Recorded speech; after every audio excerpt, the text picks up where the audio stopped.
What up, everybody? It's Pulver. I'm back with Chris once again. What up, dog? Doing good, man. Make sure I'm actually more sober, because this is a real important preview we got going on. That's right. We're both not super blacked out this time, so that we got that going for us. That's going to work out well. Yep. If you guys didn't know, I don't necessarily recommend listening to the 199 card. Or no, 199, wow. No, that one probably too. The TUF 23. But yeah, the TUF 23 one. Yeah, just because I don't remember recording a lot of it. So that's the thing. Neither do I.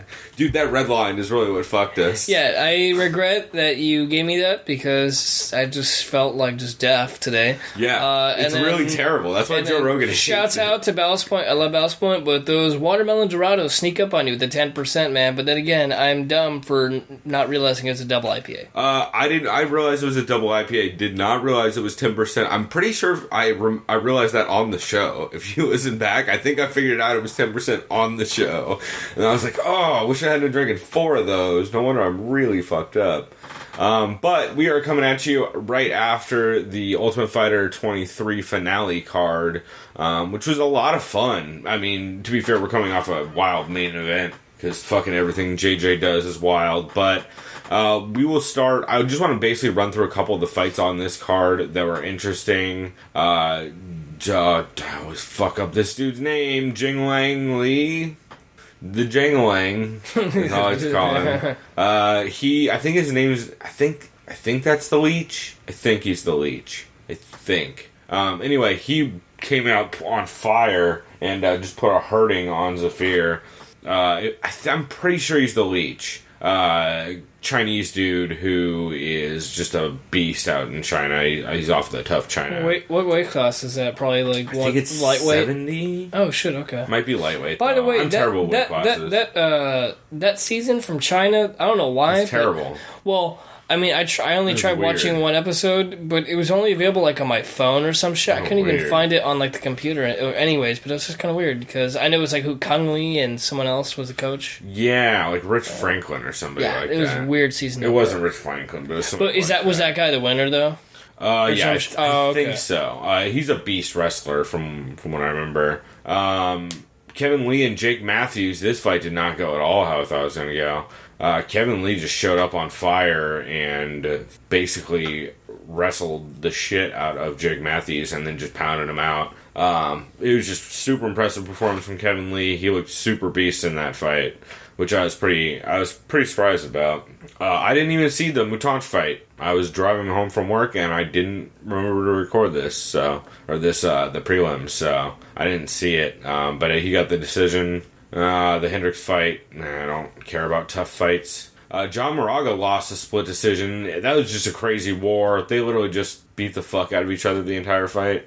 Polish dude came out on top after just basically putting it together and really piecing up Moraga towards the end of the fight with just some big shots. It was really close though, but I could see how they'd give it to the Polish dude. I was gonna say Polish dude. Look, I think the dude's Brazilian as fuck with that last name. Is he? Yeah, he's either Portuguese or Brazilian, bro. Pereira. Yeah, maybe you're right.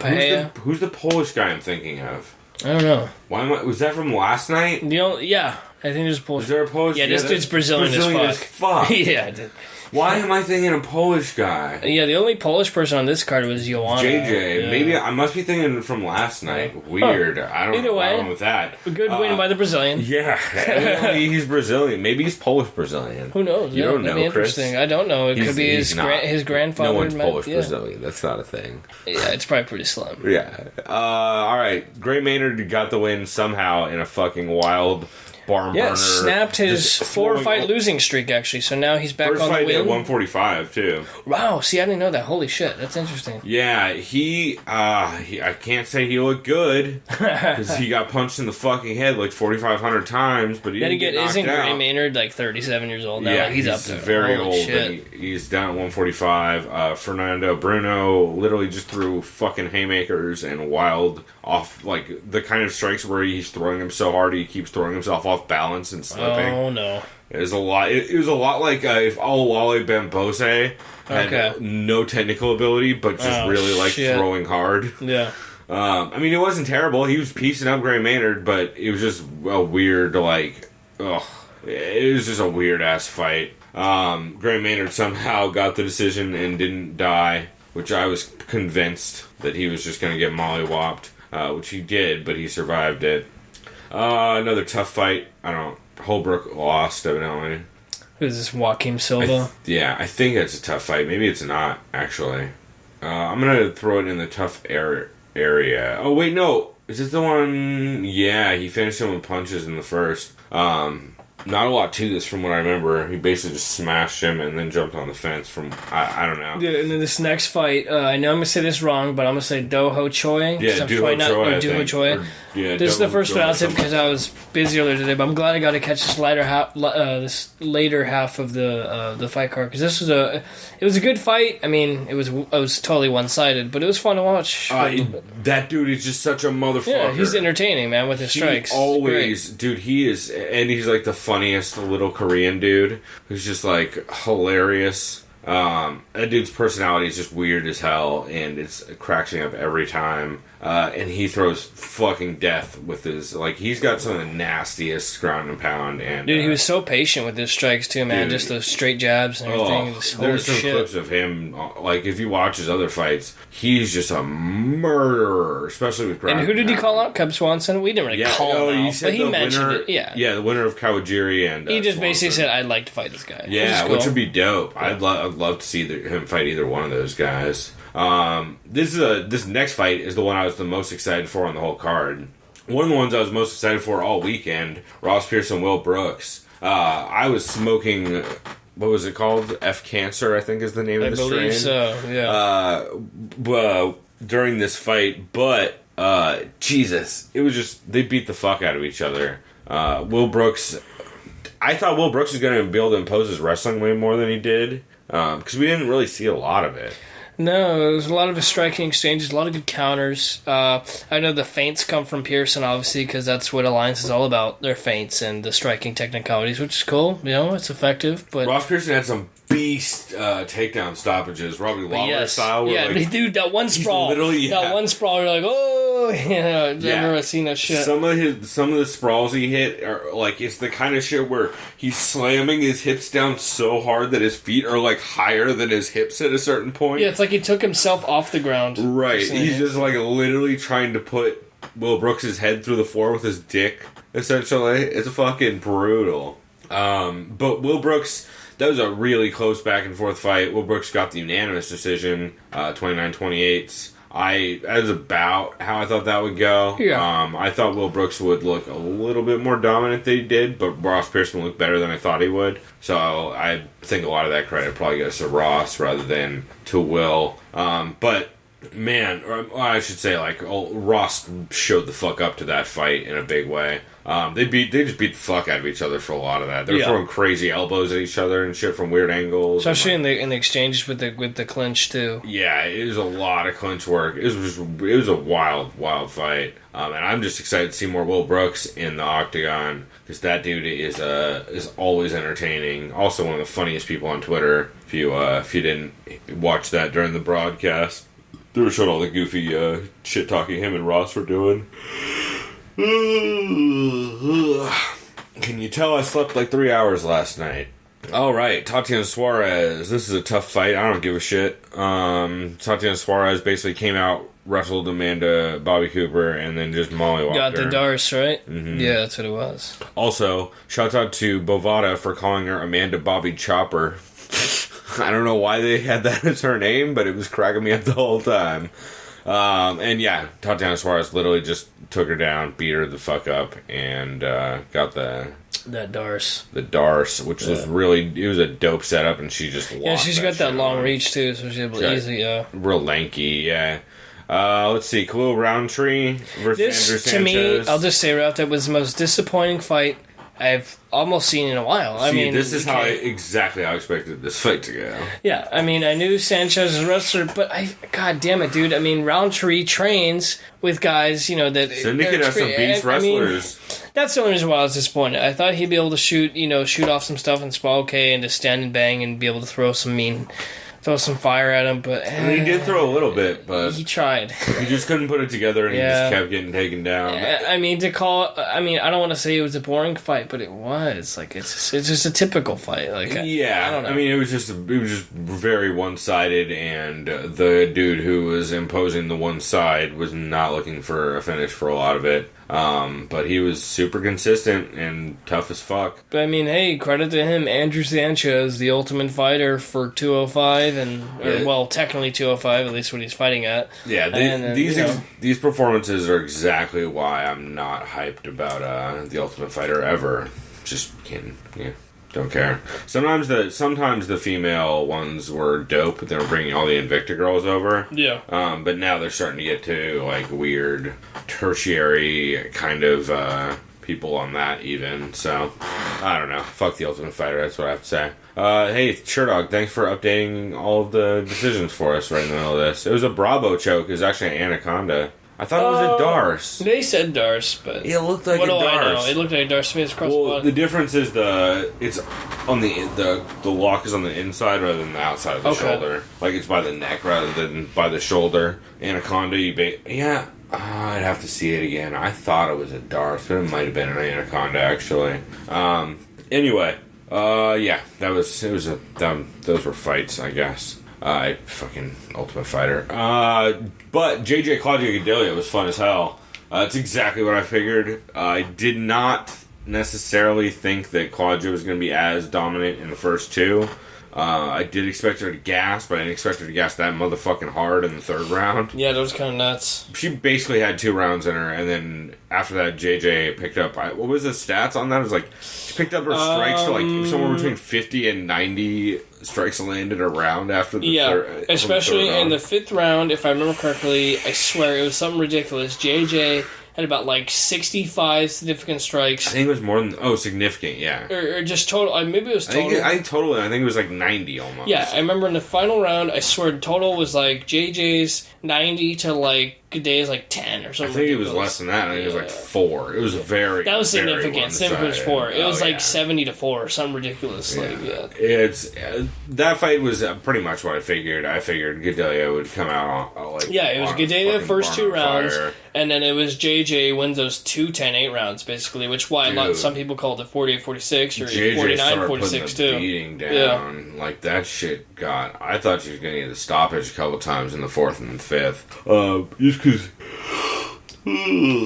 she was just beating the fuck out of Gadelia, and Gadelia's basically all she was doing was just taking all on the chin, like, trying to hang, but, man, it was pretty wild. I like every JJ fight. I don't think I've ever seen a JJ fight that wasn't a crazy firefight. And it's good to see them. I don't care. I guess, actually, now that I think about it, whether or not they get along, I couldn't give any less of a fuck. I mean, they did seem to have some sort of kind of more mutual admiration. Yeah, it seemed like JJ did. Claudia seemed kind of pissy. She was just more like, it's all about the humbleness and the heart, whatever. Right. I don't know why I made Claudia sound like... Or not humbleness, humility, if I want to be correct, but whatever. Yeah. Fuck English. I don't know. That fight was dope, though. Which I guess that'll lead us into... I should say, so last week I mentioned briefly that the MMA community was doing a picks contest, or the MMAcommunity.com forums, I should say, was doing a picks contest where basically you pick 4 people, you pick the method, round, and... like details, so like method, like if it's decision you have to give what decision, if it's knockout is it by punches or kicks or whatever. And I went 4 for 4 on that shit last week, or yesterday, and I ended up second, I think, in the first round. I was tied for second with another dude. Congratulations on that. Well, that was whatever, because those picks were real easy. And also, since you don't get more points for not picking favorites, I picked a lot of fucking chalk on that. On this one, I went 2 for 2. I had Duho Choi and Will Brooks. I had Will Brooks by decision, although I did not have him. I had him getting a 30-27, and he got all 29-28s. And then I had Duho Choi by first round KO with punches. So I fucking nailed that shit. I also had John Moraga by decision, by third round sub, which I lost, and I had Jake Matthews by, I think, RNC in the second, and he got finished by Kevin Lee. So I'll see where I'm doing on that. Should be interesting. It's actually a lot of fun, because everyone in there is kind of just everyone in the MMA community is like a fun shit show. Like, they're not real aggressive, but they're like all just constantly jokingly talking shit. So I've been digging it. So I guess with that all covered, there's been a whole shitload of fights, and we're about to get into the whole big show of UFC 200 here shortly. Should we? Man, I'm still amazed by Alvarez that he took that. Yeah, especially in the fashion that he won. Jesus. Oh, man, that motherfucker is just on fire. So, we are going to jump into 200. I'm going to go get a beer, and we will kick this shit off. This is hopefully going to be a briefer podcast this time around, because... good God, we've been doing some long fucking drunken podcasts recently. So we'll go through the card, we'll pick some favorites, I will get another beer, and yeah, we will check that out. So we'll be right back.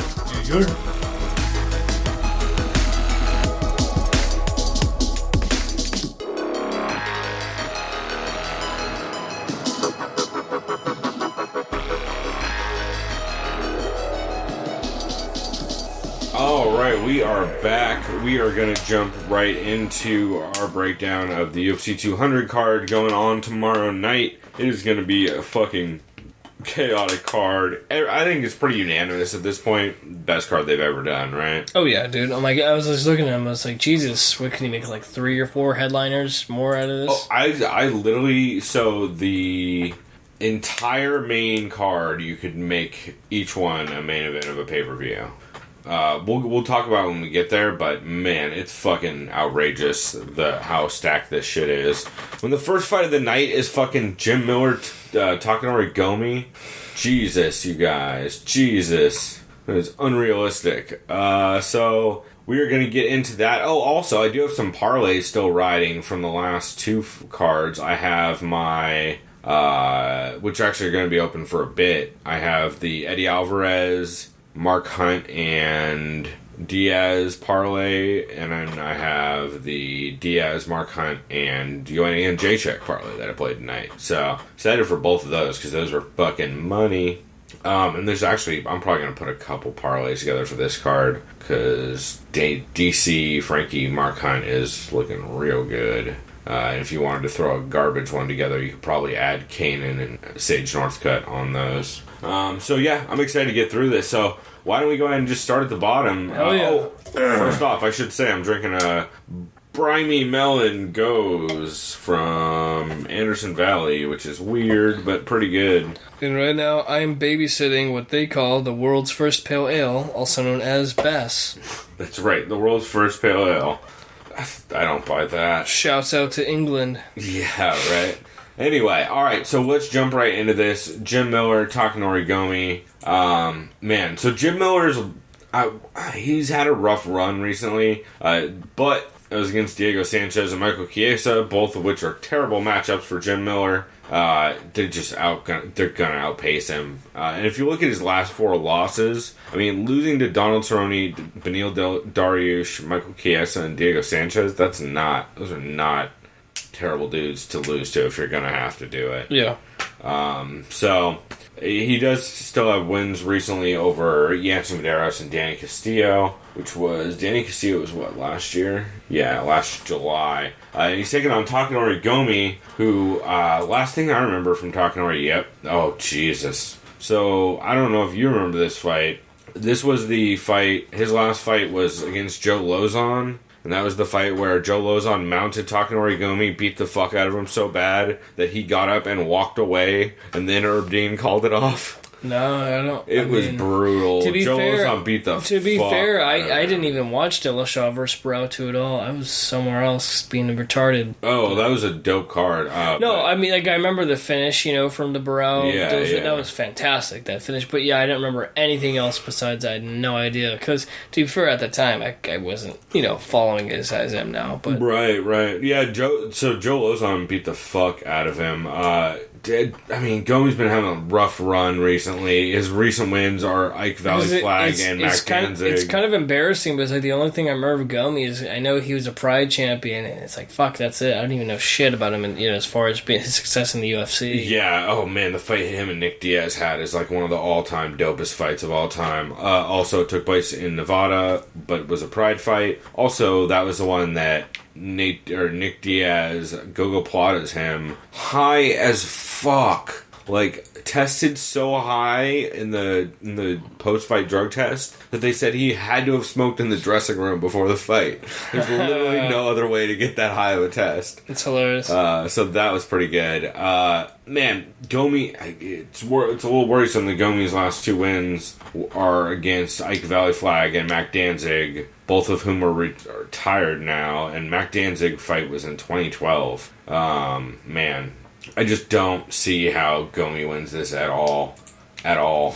Yeah, what are the odds? It's got to be super. Oh my god, that's not even that bad. I'm going to put a shitload of money on Jim Miller. Yeah. Jim Miller recently has not gotten stopped from damage since the Donald Cerrone fight. There's no shame in that. Man, god damn it. Talking to Gomi, I really like him. He's a fucking fun fighter to watch. He throws every punch like it's like he's throwing a fastball. He literally just overhands fucking everything. But I just can't see. I don't see this going his way at all. Probably good parlay fodder also at minus 275 I think it is on best fight odds. 270, yeah, 275 Bovada, 265 5 dimes. So I definitely like that. I'm probably gonna throw it in a parlay. All right. What do we got up next? Gegard, Jesus. Second fight of the fight. Or second fight of the fight. Second fight of the card. Gegard and Thiago Santos. What the fuck? How is Gegard the second fight of the night? Gegard, obviously, coming off the loss to Uriah Hall and the win over Talis Leichis. Is it Leichis or Leitis? I just say Leitis. I don't know. You're probably right. You sound more. That sounds more Portuguese-esque. At a certain point, I just start turning everything into CHs or Rs. Yeah. In Brazilian, or Hs rather. In, I think as we all hear the Brazilian accent, Talis Leichis. Wow. Yeah. Okay. Let's see. So, Thiago Santos coming off wins over Elias Theodoro, Steve Bosse, and Nate Marquardt. Those are all actually pretty relevant wins. Also, they both share a loss to Uriah Hall. Yeah. Took out Hani Marcus, I think is technically how it is. Yeah. And he has a loss to Mutanch back in 2013. Man, this is one of those fights that I'm not real positive on. I like Gegard in this fight, probably. I'm just gonna say he's gonna win because isn't he the bigger guy? Anyway, that dude used to fight at 205, and then that son of a bitch fight at heavyweight at one point too, right? I think it was at a catchweight, dude. He was at like at 220 even. Yeah, I think back in Strikeforce, something like that. I think it was. So I like Gegard. That's just me because I know he had the well-rounded fighters that he was fighting. He fought the bigger names for sure. Yeah, at least of strength of schedule, I'll call it that. Yeah, I mean, if you look at the 205ers he fought, they're all monsters. Jesus, yeah. Fucking beat OSP, yeah, I mean, shit. Yeah. I mean, granted, that was 5 years ago, but, still a big guy. Lost to King Mo. I would take Gegard in this fight by decision. Fuck it, because it looks like it's kind of like the median. Yeah. Yeah, by decision. It doesn't matter to me if it's unanimous or not. I don't care. It's still a decision. Yeah, I'm always going to say decision. The only time I'll say unanimous is if I feel like it's going to be so one-sided. Right. I feel like probably Gegard gets it done. The only thing that might worry me a little bit is Thiago's ground game. Okay. But I don't think that it's going to be a huge factor. I think most likely Gegard probably can circle, jab him to death, and throw enough low kicks to kind of come out of this one on top. But I'm excited about the matchup. It should be interesting to see what version of both those guys show up. Yeah, man. What are the odds on real quick? About the same as the last one. Gegard's looking around minus 275. I'm not going to touch that at that price. I would touch Jim Miller. Well, let's rephrase that. I would go with Jim Miller for that same price. I'd play Jim Miller all day rather than Gegard. All right. The People's Fight of the Night because god damn it, is this fight not for the people? Then I don't know who the fuck it's for. Diego Sanchez, the motherfucker of motherfuckers, team fucking crazy. Yeah, Jackson Wink product. Yep, Jackson Wink training with BJ Penn recently, down in Jackson's. And Diego is also back up at 155, which I like. Yeah, he was way too small at 145. Diego obviously coming off of wins over Jim Miller, loss over Ricardo Lamas, and win over Ross Pearson, if you want to call it that. It says it was a win. You know, I've said many a times, Diego Sanchez wins every decision, even if he doesn't win the fight. He wins the decision every time. Except for against Ricardo Lamas, I guess. But that one was pretty obvious. Shouts out to Cage Cash, the podcast, for having my favorite bit ever, where anytime they announce it's going to be a split decision, they go with the Diego Sanchez split decision sound effect. It's fucking hilarious. And he's taking on Joe Lozon. Joe Lozon, obviously, coming off that loss to Evan Dunham, and a semi-recent loss to Ali Quinta a while back. Got that death win over Takanori Gomi, where he just literally mounted him and punched him until he decided he was done, and Herb Dean just wasn't doing his job. So Lozon literally gets up and starts walking away. He's like, yeah, you deal with it, Herb. Man, I like Lozon. I normally pick Lozon. Lozon's a motherfucker, and he's super crafty, but... I'm going Sanchez by unit. Well, just decision, like I said. Yeah. Because this is too close. I'm not going to call unanimous, so... yeah, I think it'll probably be... If it goes to decision, it means Joe's going to be on his back a lot. So I would probably give it to Diego. Also, Diego training with BJ Penn recently, I think is going to be huge for him, and him being at 155 still, I think is going to help also. So I'm going to go Diego. Again, really close one, and I just want to watch this fight more than anything. Super even line right now. Joe Lozon is, minus 115. Diego Sanchez is hovering right around minus 105, 102, somewhere in that range. Man, I'm just so fucking hyped for this fight. I wonder what the over-under is on the time, and I wonder 2.5 rounds. Plus 215 for 2.5 rounds. If you like Lozon in this fight, that may be a way to go. Because if Lozon's not going to get in the last half a round, it probably goes to decision. It's a Diego fight, and Diego doesn't get finished. He just doesn't. He's a fucking monster. Yeah, cueing that Guida fight from years ago. Yeah, he just doesn't get knocked out. He's just the craziest fucking person on many levels. So I'm super, super hyped for that fight. Speaking of fights I'm hyped for, this next one is not one of them. I agree. I don't care about what jobber they're trying to give Sage Northcutt to. I would assume Sage Northcutt will not fuck this one up like he did the last one. Because his last one was Barberena, right? Yeah, Barberena actually is tough as shit. Yeah. Which was a mistake for the promotion. He embraces that underdog role, too, which is kind of... Oh, for sure. And Barberena just got another big win. Yeah, recently. I forget who. He was super just not supposed to be again. Yeah, he's it was shit. It was a tough guy with a lot of hype. Yeah, I can't remember who. Yeah. Anyway, so Sage Northcutt is on the card. He's fighting, I guess, Enrique Marin. I expect Sage is probably just gonna out cardio. And let's look at their previous fights. I know we know Sage. Enrique, I believe. Let's see. Enrique Marin. Has fought one fight in the UFC against Eric Montano. Yeah. Went to split decision back in 2015. I don't remember it. I'm sorry, it's kind of fucked up, but I just say you gotta go with Sage, I guess. They're giving him that fight for a reason, because they want him to do well. Look, this guy fought in the IFC back in the day. Nice. Not gonna be rude, but I say that's literally all we have to say about this fight. It's kind of move on. Yeah, Sage is Sage. We'll just call it that. Yeah, he's gonna beat the brakes off of Mr. or Marin or Senor Marin, however he wants to be polite. Right. And I wouldn't. And this next fight is holy shit! Wow, can't believe this is happening in a way again, but great. Yep, the rematch of T.J. Dillashaw and Rafael Assunção. Yep, fought back in 2019 to a split decision.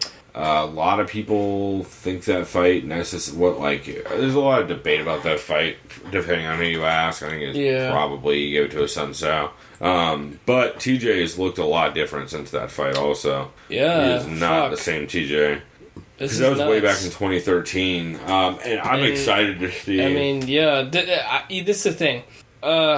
I'm excited to see TJ, obviously, because it's been 3 years, and he's obviously improved, greatly in just every way possible. Yep. But, in a way, Rafael Assunção's been out for 3 years, and you know what? I mean, Dominic Cruz, and that's obviously, no one is Dominic Cruz. However, there's that whole is there ring rust thing, right? So this is really going to prove, can Assunção kind of just show up without the ring rust, right? And just kind of go back to form. But then again, man, it's just straight off the top of my head, I'm just going to say Dillashaw's improved so much. It's going to be... This is the thing. Dillashaw's improved so much, I think the only Assunção that shows up is the Assunção that was the Assunção that, beat him 3 years ago. So I just feel like no matter what, it's Dillashaw wins. And I don't know how he wins. I guess decision, because I can't remember how Assunção fights. Isn't he kind of like a crafty guy? Kind of just a little elusive and... he's a pretty grapple-heavy game. He throws fucking mollywhoppers just constantly. Actually, wait, no, that wasn't his last fight. I lied, guys. Sorry. That was his last... Yeah, no, I totally lied. His last win was October of 2014, but still, so 2 years. Yeah. Almost. I mean, yeah. Against Brian Caraway, and... He's been off a long time. Yeah, I mean, do you agree it's Dillashaw wins no matter what, but we don't know how? I mean, would you almost say knockout? I would normally say knockout, but TJ normally doesn't finish people in the first 2 rounds. And this is a 3-rounder. Yeah, no, it's gonna be a decision. He could catch him in the third. I think it's TJ via unanimous. This is where I say unanimous. Super unanimous. Yeah, I feel. Oh, and by the way, would you say TJ wins? He gets that title shot against Cruz. That's the next fight. I guess I agree. I mean, why not? Right? Might as well give him that rematch. Yeah, because I don't know who else. Because we all know, we've talked about it briefly before, that bantamweight division is kind of crazy right now, a little chaotic. So. Because Cruz just fought 1-9, just defended. I don't know how long his layoff's going to be. Yeah, that's going to be weird. Yeah, it'll be interesting to see how that division starts shaking out. But yeah, I mean, he's the easy answer for who you throw in there next, depending on if the timelines fit. Because in a way, it would kind of seem like it'd be unfair to feed someone to Dillashaw. I mean, if it was me, this is what I would do. Okay. Dillashaw wins. Don't give him the immediate title shot. Just kind of hold off. See what Garbrandt does against Mizugaki. If Garbrandt knocks Mizugaki the fuck out, make him fight Dillashaw. Why not? That'd be great. Just because they hate each other right now. That's the only reason why. That's the only. But you know what I mean? That'd be hilarious. That'd be great. I mean, it could be a great or a terrible fight. Who knows? But it'd make headlines. And it'd be interesting. I think they're probably what they're going to do is try to give TJ to Dom and then set up the TJ Cody fight after that. Because either way, he'll fight him. Yeah, as long as Cody gets a win in between. Yeah. All right. So yeah, TJ all day. TJ's minus 400 for a reason. I mean, that's crazy odds. I wouldn't touch that. What's TJ over? Yeah, the line's basically. I was gonna say, Jesus, would you even try to put like $1 on the Sunset wins by TKO? Jesus Christ. That's not a terrible idea. I mean, you want to make $10. It's not a bad idea. Or lose $1. Most likely lose $1. But I'm excited for that fight. Most of these I'm just excited for the style matchups. It's not great from a betting perspective, this card. There's a couple even lines, but there's not really any big underdogs that I really, really like. So we will keep on rolling. Up next we got Kevin Gastelum, Johnny Hendricks. Johnny Hendricks, the king of fucking Whoppers or whatever the fuck is new. This is the thing, I remember this camp, he's like, I'm not eating fries, you guys, but however, he must have touched some fries, granted that he missed weight by about 1.5 pounds. Bro, I just started frying potatoes instead. It's way healthier. That vegetable oil, bro, organic. Right. Yeah. Working with whatever shitty nutritionist he has for the second time. Yeah, who's this nutritionist? Mike fucking Dolce, right? That tells you. I don't think it is. I think No, probably not anymore. Yeah, I don't think it's been Dolce for the last couple camps. Actually, ever since he missed weight against Tyron, was the first time he didn't use Dolce. There we go. See, I don't know shit. Don't listen to me, guys. I don't know anything about nutrition. That's why I drink beer all the time. If you want to know stuff about nutrition, when it comes to MMA, there's a segment called The Wait List on the Three Amigos podcast, which is Crooklyn, Mookie, and Ian Ian, who they have George Lockhart on, who's really high up in the... Oh my god, I'm slow today, you guys. Can you tell I'm hungover from yesterday from how drunk I was? So they have George Lockhart on, who's really good at weight cutting. He runs, I forget what the name of his actual, like Lockhart Fitness or something like that. But it's a really interesting segment. They do a lot of talks about specific diets and cutting weight, how dudes are cutting weight, the wrong way dudes are cutting weight, that kind of stuff. It's a weekly segment they do. It's pretty good. So if you're interested in that kind of stuff, I'd recommend checking it out. Alright, so Johnny Hendricks, back to Johnny Hendricks missing weight. There's a big shocker. That's the second time in his career, or the third? I believe it's the third, actually. What's the second? But I don't know. I'm just saying. I think it's the second. Alright. I could be wrong. Johnny Hendricks obviously coming off that super, super ugly loss to Stephen Thompson, and then he had a win over Matt Brown and a loss to Robbie Lawler in their second fight. Man, Johnny's just never looked the same after the Robbie fights. He just does not look the same. Robbie beat the fuck out of that poor kid. The Matt Brown fight is a really good matchup for Johnny, so I think that's why he took that. But man, the way he looked in the Stephen Thompson fight. Oh my goodness. And the way that he missed weight coming into this, I'm very fucking hesitant to even go anywhere near picking Johnny. Kelvin Gastelum has been looking really good. His last loss was to Neil Magny towards the end of last year, which, man, no shame in that shit. Neil Magny's starting to look like a contender in that division. Definitely, most definitely. So, especially that win against, who was it? Was it, Barboza? No, Lombard. Lombard. That Lombard one was crazy. I always get those guys confused. Don't know why. Yeah, they're nothing alike. That's crazy. Because I know Barboza's like 155 or something like that. Yeah. So I'm excited for this Gastelum fight. I really do like it. I like Gastelum in this before I heard Johnny miss weight, but especially after I heard Johnny miss weight, I really, really think Gastelum is What's your prediction? Call. Just decision, I guess? I'd say, because Gastelum by decision. Maybe knockout in the second, but I think probably decision. Yeah, I say unanimous. I think surprisingly he's going to out-wrestle Johnny a lot in this fight. I think he's just going to work... Because he seems like just a naturally huge guy at 170. Yeah, I think he's going to work the shit out of a jab and just piece Johnny Hendricks the fuck up. And then dump him on his head a lot. Again, another matchup that I'm just excited to see, because both these guys are an interesting style contrast. They have kind of similar styles, but in different ways. Johnny Hendricks, real heavy wrestling style, but also just throws some motherfucking heat. Whereas Kelvin Gastelum's really started sharpening up a lot of his boxing. Like his jab started looking really good. And I feel like after the Neil Magny fight, he's probably been working on his wrestling even more. So I'm excited to see how he shows up to that one.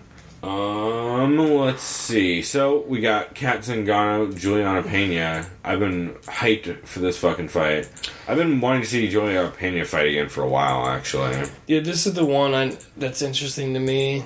Just from glance, I know Pena is more of a striker. Mm-hmm. To me, Zingano is more of a grappler and kind of a clinch artist with the knees, right? Isn't it? Or is she? Pena's pretty strong in wrestling and jiu-jitsu. Okay. But she does have. I was probably thinking of someone else then. Yeah. Well, and to be fair, they both were pretty well rounded. The one thing that makes me nervous about Kat is Kat has not been in the cage since the Ronda fight at the beginning of... So about almost a year and a half. Yeah, about a year and a half. And then before that was September of 2014 against Amanda Nunes. And then so it's about a year each she fights fight. About once a year, which is... I don't like that pace. She did. I mean, I know to be fair, she did have a kid, right? At one point. She had a kid. Her husband died. All kinds of shit. Yeah, I get it. So I mean, it's unfortunate. Yeah.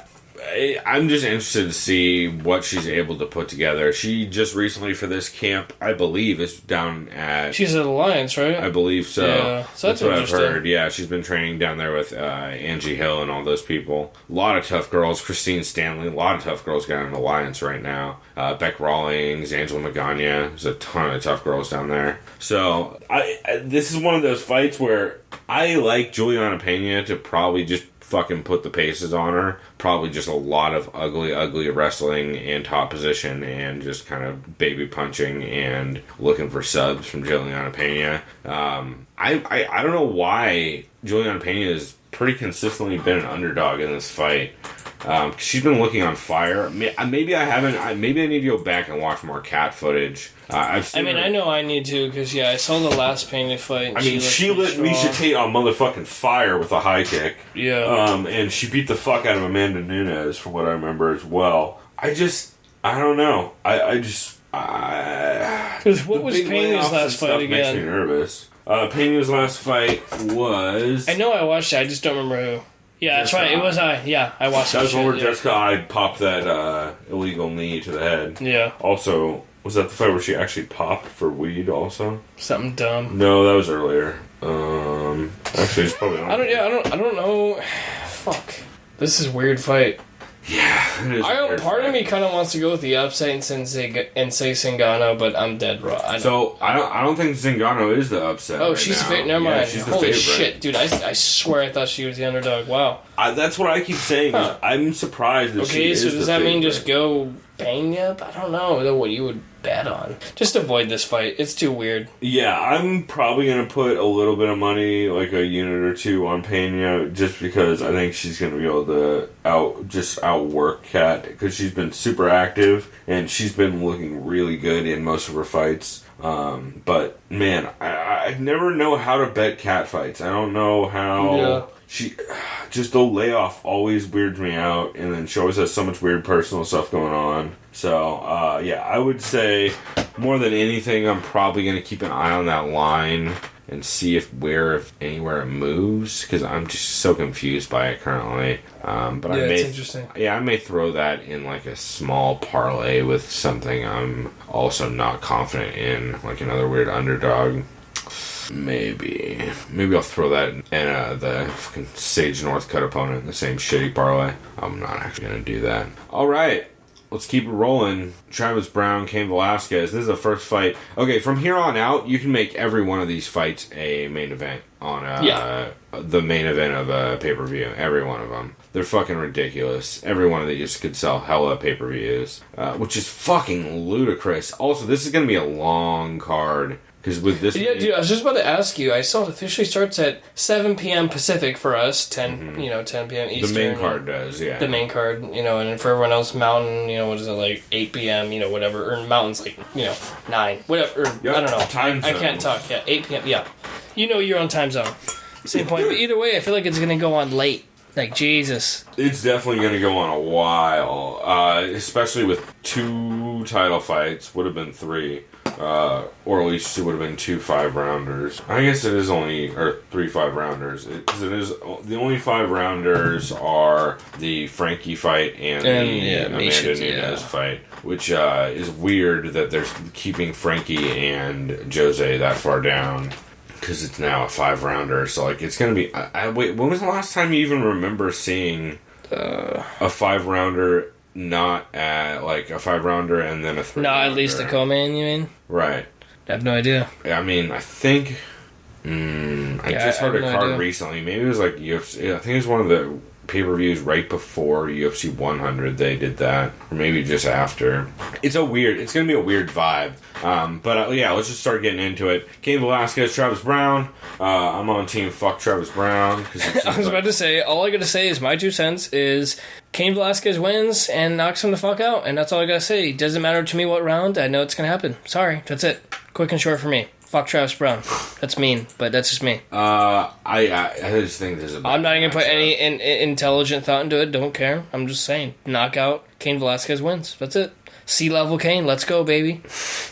I just think I think it's just a bad matchup for Travis. Travis, because his reach advantage probably isn't even that much. It's probably pretty significant, but it doesn't help you when you're... Kane's a great inside boxer anyway. He's a great inside boxer anyway. So it's good. It's going to be a knockout. Maybe not, though. Who knows? I don't know shit. I see Kane probably take... Since it's only a 3-rounder, I see Kane probably playing safe the decision.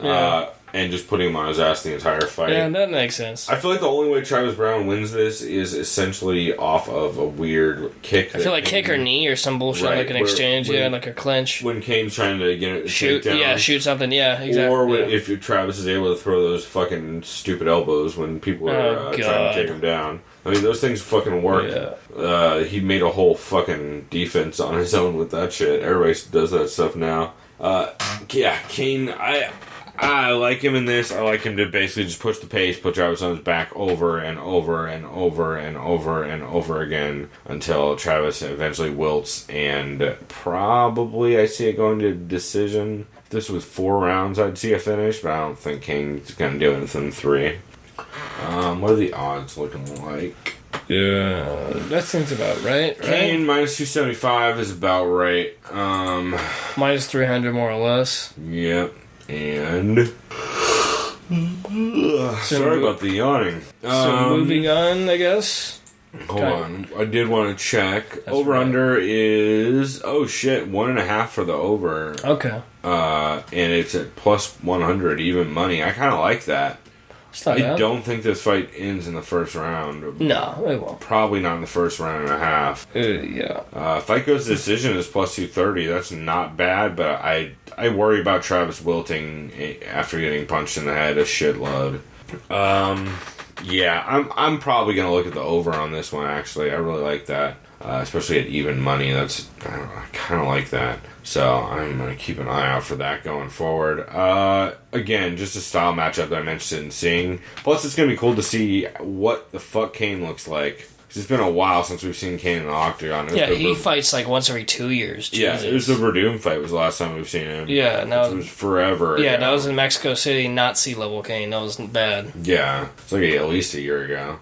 I definitely like Kane in that one, to probably just push the pace and throw him on his back. Let's go ahead and jump right into Jose Aldo, Frankie Edgar. This, in my opinion, is going to be the best fight of the night, I hope. I think so as well, probably. This or the Diego Sanchez, Joe Lozon, depending on what you're looking for. But, so Jose Aldo, Frankie Edgar. Frankie Edgar is currently the favorite, which is crazy considering he lost the last time they fought, rather. It's fair, though, because he's like, 7 wins in a row, something like that? 6, 7 wins in a row? Yeah, Jesus. Yep. Let's double check that. I know it's somewhere. And he's been looking like he's on fire lately. Like that Mendez. Knocking out Manny Mendez ain't no easy feat, obviously. So that was kind of insane. Yeah. Especially in the first fucking round, dude. He just jawed Mendez in the first. Let's see. So Aldo. Why am I looking at that? You were asking about Frankie. Oh, God. I know he's on a fight. He's on a... Yeah, okay. 5-fight win streak. Yeah, whatever. Something like that. And his last loss was actually to Jose. I thought he had one in between then. Oh, man. I'm starting to get hyped. And the last 2 before that was Benson, which those were fucking And both those were decisions, because, Edgar's so goddamn hard to knock out. It's crazy. The way he just bodied Chad Mendez in that last fight is really terrifying, and it's important to probably note that Frankie is training with Mark Henry, which is Eddie Alvarez's coach. Yeah, that explains why, guys. Eddie Alvarez looks so fucking sharp on the feet. Sharp as fuck. Also, Edson Barbosa used to train there a lot. I don't know if he still does. I think he does, yeah, because I think when I was watching Embedded this week, I believe Barbosa was there. Yeah, I believe so. Yeah. So I really like Frankie in this. I've liked Frankie. I liked Frankie to get that belt since fucking McGregor showed up. Hell, I thought like years ago Edgar should have been at 145 regardless. Not even at 155. I mean, he literally used to put change in his pockets to weigh in at 155. I remember he said he would literally he would have to gain weight at one point or something nuts to make 155. So good on him, man. Be able to stand and bang with those dudes who are like 5 inches taller than him. Holy shit. Yeah, he's one of the baddest dudes on the planet. So I'm really excited to see this fight. So what's your official quick call for this? What's your prediction? I know it's kind of tough to just call it because it's this is a 5-rounder though. So yeah, it's a goddamn 5-round fight. I like Frankie by knockout. I do too. You know what round? Fourth. Yeah, I say 4, earliest 3. Yeah, I could. Maybe. I mean, well, unless he just flash KOs him like McGregor style, but I doubt that because I think Frankie probably takes him in deep water and gasses him because Jose has a tendency to slow down later on in fights. To play devil's advocate, how does Jose win this fight? Do you think just the point fighting decision, kicking him inside leg kicks for days? Frankie every time he tries to do anything. Yeah, I just can't see that right now. Sorry, like I know it can happen. Don't get me wrong, because Jose obviously is the greatest featherweight of all time. But yeah, I have to go with Edgar though. Yeah, I mean, I almost always bet against inactivity. Or bet on inactivity, however you want to phrase it. If you're inactive, I'm fucking betting against you. How's that? That on top of how fucking good Frankie's been looking, I can't not see Frankie doing well in this. Also, this is another real close fight. Frankie is right around 120, I guess you'd call it, yeah. Yeah, minus sorry, Jose's around even money. Frankie's around minus 120, 130 in that range. I'm excited for this fight so much. I think Frankie Edgar is going to get the interim belt. And then Conor is going to have a panic attack and not know where to go. Everyone's going to beat him up. And then do you think Frankie will just become the champ? I wouldn't be surprised. Like, why not give it to him? I think Conor probably goes fights him back once. Down. Yeah, fights him. He'll fight him once. Frankie is the best option of fucking... If you have to pick Robbie Lawler, Eddie Alvarez, or Frankie Edgar as Conor McGregor, like, you probably try to get Frankie, or you call up, like... fucking some no-name that you're like, oh, well, I just hate him. It's such a weird fucking division now that dude's left and basically abandoned it. I don't even know what to do with it. Just to quote Conor McGregor, I don't give a fuck about the belt. It's all about the McGregor belt. Making that money. That's what he says. Yeah. I wouldn't give a fuck about the belt either if everyone that had it is fucking terrifying and making money fighting people who don't. Actually, Nate's not a better matchup. Nate's a fucking horrible match. Well, they're both terrible match. Actually, Nate is a better matchup than Frankie for Conor, probably, which is fucked up because that's a bad sign for Conor. Anything else on that fight? No, man. I think we're going to cover that. Cool. Just don't jump into the next one. Brock Lesnar, Mark Hunt. I don't know. I see this fight lasting maybe a minute. I see Brock Lesnar sprinting. And Mark Hunt has one chance to either just blast him and stop the takedown and knock him out immediately. The way I see it real quick, I think Mark Hunt's going to knock him out in like the first or second round. Maybe not I don't know. But I do give Brock Lesnar a chance, though, just because of his size differential, and I know he could shoot that. Obviously, he's not Olympic. Sorry, I'll correct that. He's a collegiate champion wrestler, you know. Yep, we've seen his wrestling pedigree, you know, what he's done to people that are... But then again, to be fair, Hunt's only smaller than him by height, so whatever. Yeah. You know. But yeah, I mean, do I give Lesnar a shot? Of course. I know he can win. I'm sure he can. You know, he just plays his own game. Do I think he will? Probably not, you know, just because of the striking exchanges. So yeah, it's just totally polar opposites, you know. Yeah, well, and I think it's a closer fight though than people would expect in a weird way. Like, I still think Mark Hunt will win, but I think it'll be pretty close. I don't know why. I think, you know what? I think I'm gonna say Mark Hunt KO, TKO, whatever you want to call it. I'd say fucking round 3, dude. Or no, this is only a 3rd round fight, though, huh? Yeah, but you think those fat fucks are going to make it 3 rounds? Yeah, no, I'm dumb. This is only a 3-round fight anyway. Yeah, no, okay, so fuck it. Round 2 at the latest. Round 2. I say round 2. I don't think Brock makes it to round 2. If it goes 2 rounds, I think Brock is going to fucking have a heart attack. Mark Hunt can do it, but... not a Mark Hunt who's lying on it. The problem is if this fight lasts more than 2 minutes, that means Mark Hunt is probably on his back and probably getting punched in the head a lot. And so it's just going to be a war of attrition. I think if Brock wins, it's decision. So, whatever. You know, if he's going to... I think he probably ground and pound from on top. Or hits him with the arm triangle or something. Yeah, that makes sense. It is kind of a weird fight, though, if you think about it. It's a fucking very weird fight. Brock Lesnar hasn't been in a cage in fucking... It's like 4 years, I think. Yeah. 5 years. Almost 5. Yeah. It's just a weird situation. But you know what? Weird things have happened. Lesnar looks in completely great shape. We don't know. Fuck it. This is the thing. If he should, since he didn't have to do USADA testing. According to his contract, this is a one-fight deal, right?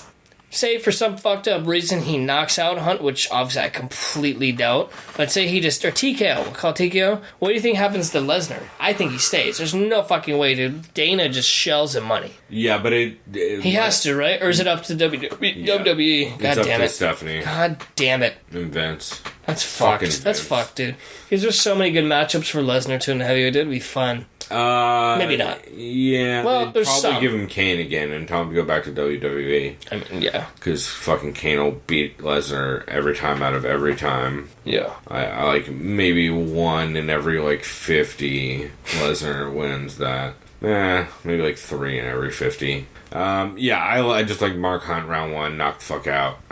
Just mollywopping Lesnar. There's got to be weird props on this one. Let's see. Over 1.5 rounds is plus 200. That sounds about right. If that goes to I was gonna say, what's Lesnar by decision? Go down? Okay. Lesnar by decision plus 680. Hunt by decision plus. Wait, why is that one so fucking high? Because just because he, like you said, he can't last. If it goes to decision, that means that Lesnar is lying on top of him the whole time. Yeah. Actually, that's a good point. Yeah. God damn it. Hunt inside the distance is minus 142. I don't know. You might as well just play Hunt straight at that point. Yeah. I don't like much of these odds. These odds are terrible. Oh, here's some weird fucking prop bets. Who's putting that out? William Hung has the Win Fight of the Night award prop bet available for anybody who wants to bet on really dumb shit. Right. Yeah, I'm probably just gonna go. I already have Hunt in a couple parlays. I have him in the Nate Diaz and Eddie Alvarez parlay, and I have him in the Nate Diaz and Ioane and Jacek parlay, and then I have a couple just straight Mark Hunt and Diaz parlays. So I'll probably just play Hunt straight on this one. Maybe. Is there any odds open for that yet? Hunt in round 1 is plus 100. It's not terrible. I might put a little bit of juice on that. All right. And with that, we can go ahead and keep on rolling. Yeah, about the co-main event, real quick, we all know, everyone knows by now, by the time you listen to this, that what a fucking disappointment John Jones is. God damn it. First of all, that is all. That's all I have to say. Waste opportunity, I'm done with that, because I'm so fucking enraged. So, fuck you, John Jones. You disappointed everyone. That's it. Yeah, John Jones. Also, one thing that is important to note, if you listen to Rogan's Fight Companion podcast that they did last night, which would be the 8th. Nope, the last 7th. Night was the 7th, yeah. I'm tired. It was on the 7th of July. Rogan did a Fight Companion podcast with Joey Diaz, where he actually mentions that he heard, so offhandedly throughout that podcast, I think the 1 hour and 2 minute mark, he says that he heard Jones got popped for 2 different. Yeah, it was 2. Or no, that he he confirmed it was 2 different PEDs specifically, and he confirmed that it was something he can pronounce. Rogan can.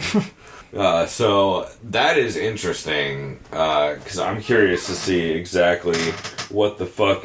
So the deal is we may never know, because it's up to Jones to release it. Yeah. What the substance was. Because USADA said they're not going to release what the substance was unless they do it first.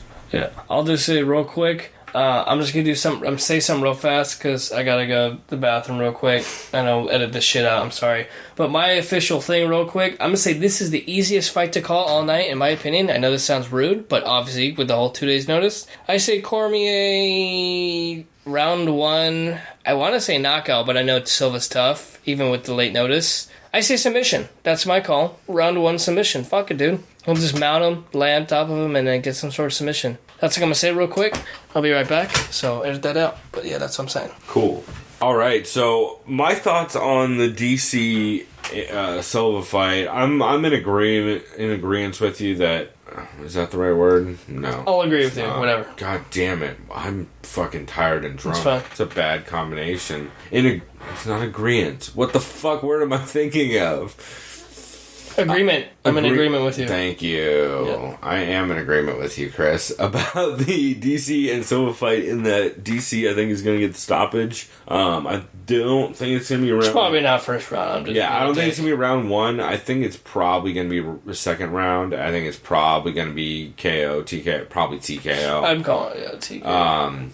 I think he's just way too big. I think Cormier is just gonna Cormier fought at heavyweight. Like, Cormier is literally just gonna keep picking up Anderson and throwing him on his head over and over again and punching him in the dome. It's gonna be a ragdoll fight. It's gonna be ugly as fuck, and I love it. I think it's gonna be awesome to watch. Yeah, why not? Because dude, even Silva knows it's just like it's for the money. I'm smart. So hell yeah, and he got paid bank to do this too. I'm sure. Because guess what? Silva's like, I'll get my ass beat, but guess what? I'm still at middleweight, so fuck all y'all. Exactly. Cormier is a minus, almost 500 favorite, but Cormier inside the distance is minus 175, which is pretty fucking playable. I might have to do that. And fight doesn't go the distance is plus 150. Is that right? Okay.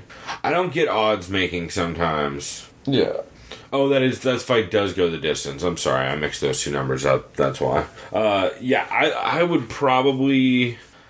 I can't imagine DC doesn't get a finish here, right? Like, I think I'd almost. Yeah, isn't that? You notice how it says Cormier by decisions plus 228? Would you even think that's playable? Cormier by decision? Yeah, because that's weird. Yeah, that is pretty weird. That is weird. That is actually pretty playable. The thing is I think Cormier is just way too big, and I don't see a way where Anderson doesn't just get wrestle fucked. Like, he got wrestle fucked by Chael, and Chael was way too small to ever be anywhere near a light heavy, much less a heavy. Like, I think Anderson's just gonna get fucking handled in this fight. But I'm excited to see it. I want to see DC put on a show, and that dude is. You know what this is gonna be like? That Dan Henderson DC fight, dude. We're just constantly just picking him up, throwing him. I don't know. Maybe not, because I know Anderson's more effective with the striking, at least from the distance. Yeah. But then again, this is fucking 2 days' notice. So. Yeah. I just see DC dumping Anderson on his head over and over again and just mollywopping him on the ground. So I'm excited to see this fight. It's a fucking weird fight. Man, it's not one of those fights that you would ever go out of your way to set up, I don't think. But I'm hyped it's happening. So with that, we are to the main event, which I saw some people complaining that this is the main event. And I'm like, oh, okay, you guys are dicks. Because it's the only fucking actual title fight on the card. So it's the main event. Kind of the rule. But Miesha Tate, Amanda Nunes, or Nunes, depending on who the fuck you ask. Yeah. It's definitely Nunes, but goddamn announcers keep saying it wrong. It's bothering the shit out of me. Amanda Nunes. Yeah. Fucking Goldberg. Man, so this fight, Miesha Tate currently minus 250 favorite to a plus 200 Amanda Nunes. Why did I say it like that? To Amanda Nunes. Those odds are kind of weird. So, I see this fight going one of two ways. Either Amanda stops Miesha in the first round, or Miesha fucking beats the shit out of her for 4 or 5 rounds before choking. I think it's going to be that. I think it's going to be Miesha wins, stoppage, round 4, something like that. I don't care how the stoppage is, whether it's submission or TKO, doesn't matter to me. Yeah, I could see that. It's a finish. I think it's probably going to go to decision. No, Amanda Nunes is going to gas too bad. Yeah.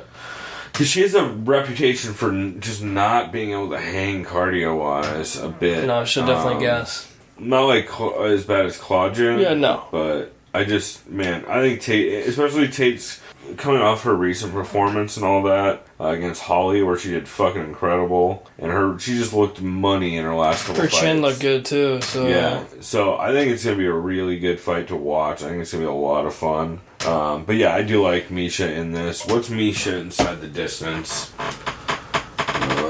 Miesha inside the distance is... Miesha by sub is 165. So plus 122 inside the distance. Down there at the bottom. And yeah, plus 122 inside the distance. That's not bad. I don't know. Plus 240 by decision. What? Really? That's interesting. Bookmakers think that Tate's going to get the stoppage. I kind of agree with it. I think it's going to be late. I don't see it happening before the second round. I see it probably happening in the fourth or fifth. Wait, how is that a fucking thing? Fight is not a draw. No, this. How is that so high? Tate wins by knockout TKO. Well, I guess she's more of a submission artist, but yeah, I'm just thinking, I'm sorry, I would fucking put odds on that, dude, especially in the late rounds. Holy fuck, especially when Nunes really fucking gasses, dude. I'd have to caught my eye, like, dude, you got to put money on that. There's no way. Yeah, the problem is does Nunes not just roll over to his stomach and choke the fuck out? Yeah. Is the only thing I just like that. That plus, goddamn, plus 7. Holy shit, it's pretty gotta good. Gotta put something on that. Just $5. Fuck it. Yeah. I didn't even go as high as 10 on that shit. Why not, dude? Who cares? Just go with something. Like, you might as well. Yeah, I mean, you might as well. If you want to put like $10 on something dumb this weekend that might pay out. Yeah, dude. Tate wins by TKO. Why not, dude? Yeah, I'm with it. I'm just saying, dude. I expect that should have been like plus 400. That's what I expect at the highest, But damn. Yeah, no, I think that's a pretty good idea, actually. So, yeah, I would say I might throw a unit on her or something small. I would say definitely look into throwing Misha, DC, and Hunt on a parlay. If you really want to get crazy, throw fucking Frankie and Kane on that shit, too. I like all those. Actually, I would maybe swap Frankie for TJ. Yeah. But any of those you're probably gonna do all right if you want to play a weird parlay this weekend. I feel like a lot of these, there's a couple matchups that are pretty clearly even, and there's a couple other ones that are pretty clearly lopsided. So you're not going to get a lot of value betting any of these straight this weekend unless you really have a feel for an underdog. But I just love this whole card. It's all just going to be crazy matchups and just straight up wars. Almost everybody in this card is known for just fucking banging on cards. There's not a lot of decisionators out there on this one, so I'm excited for it. Anything else you want to touch on before we wrap this bitch? Nah, man. I mean, more than else, the fact that I am absolutely hyped to the max for tomorrow. Holy shit. I mean, that's all I really gotta say, man. And I'm gonna, you know what? I'm not gonna go too crazy tomorrow. I'm just gonna soak everything in, man. I want to be able to watch these fights, really take them in, just analyze everything, while watching, obviously too. Not really gonna try to just go step by step what's going on in each fight. You know what I mean? Like, I want to enjoy the fight. That's it. That's all I really want to do tomorrow. So I'm going to enjoy the fight in the way that is inspired by the Underground. I may end up playing the UFC 200 drinking game. Oh, shit. That thread was fucking hilarious. I don't know what that is, but can I imagine it has something to do with Goldberg saying ridiculous stuff? Embrace the Grind is definitely... Oh, god damn it. Which one was that again, dude? That was really bad. Well, Embrace the Grind, he says constantly... And since DC and Kane are on the card, it's going to be really fucking brutal. Oh, no. Also, I'm going to participate in my women's MMA drinking game, which is every time there's a head and arm throw, you take a drink. Okay. And every time the head and arm throw results in the girl's back getting taken, you finish your drink. Oh, shit. And that shit gets ugly real quick. Like, Paige Van Zandt will fucking literally put you in the hospital with that game if you're not careful. Her fucking Rose fight, you would die. You would have drinking like fucking... See, because this is why I'm also disappointed in John Jones. I know I said I wouldn't say it again, but the only related to this, every time there's an eye poke or open hand, take a drink. Yep, that would have been a good one. Definitely. For Anderson, you can say every time he does a stupid fucking Wing Chun boxing bullshit. Or playing around. Dude, this is the thing. One last thing I want to add. He's going to fuck around because he knows... okay, this is mean. I know I don't know him, but he probably thinks he's going to lose, more or less, right? That's mean to say that, but he's going to fuck around. It's going to be hilarious, and he's just going to get ragdolled, but whatever. Yeah, he's going to get ragdolled bad in that fight. He's just going to be like to DC, hey, come on, try to hit me. Dude, like, alright, just come right up to him, fucking pick him up, and just throw him on the fucking ground. Yeah. So... Yeah, so I'm excited for a lot of this stuff. Also, I do believe that there's going to be a weird announcement at this card. I don't know what. Oh no! But there, there is the rumor. Ariel tweeted about Ronda maybe showing up for the main event. Oh god! Which would be dope. I mean, I'm into it. I want them to either throw out a date for Ronda, or I want Ronda to just say she's not coming back. I hate this will she, won't she bullshit. Also, I just feel like there's going to be a weird announcement. I don't know if it's going to be a sale. I don't know what. But it feels like they're like really trying to ramp up to something apart from just the show. So that'll be interesting. I think there's going to be a lot of weird news coming out of this. One last thing. This is breaking news, kind of. At least I saw this about an hour or two ago. I don't know if you saw this. Maybe not, because you want to mention it right now. Demetrius Johnson is officially out of UFC 201, unfortunately, due to a back injury. Back injury, really? Yeah, I didn't know that. I believe it was that. Yeah, it's goddamn disappointment. Oh. It's not a disappointment, it's just unfortunate. Yeah, it's a bummer. DJ is one of the best people on Twitch by far. He's fucking hilarious. Yeah, I believe it was a back injury, something like that. Yeah, that's a bummer. He needs to stop working on pressure washing his fucking driveway. Maybe that's why. Or his fence. His fence, that's what it was. Yeah. I'm bummed out about that one. Although people were underrating Wilson Hayes in that fight, Wilson Hayes is a motherfucker. He was in like Bellator 1 or Bellator 2. That dude's been around forever and he's super fucking crafty. He's an Alliance guy too? Yep, out of Alliance. Trained down there with Angie Hill and all them. So yeah, I'm bummed about that one. But 201 also still has some cool stuff on it. Oh yeah.